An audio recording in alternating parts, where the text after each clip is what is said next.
We have been in the industry for about 20 years and we have been in Port Melbourne area for 3 years.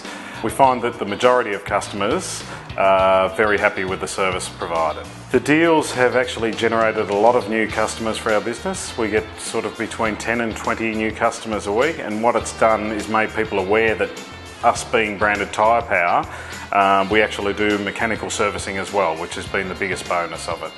The work that we're getting from the deals actually fits in very well with our workflow because we top up each day with a couple of 2 to 3 services from the deals, and it actually tops up our workflow and has made us a lot more busy, and we're sort of booked out a week in advance all the time now. The customers that come in for the deals are probably coming back about 40 to 50% of the time. So really, if we can convert 40 to 50% into customers that are coming back all of the time, then we're wrapped with that. I feel the only way to go now is online. I don't think leaflets have any effect anymore because the public's flooded with them. I don't think newspaper works. I think even television has gone down. The deals online, to me, has the best results of anything by far.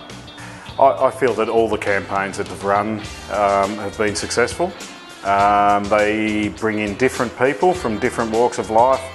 Different people go for different deals, so it's catering to all of the public's needs. Car service deals I would recommend to any workshop. If I feel it's the best way to get new customers, bar none. And I'd highly recommend it to any workshop, not in this area.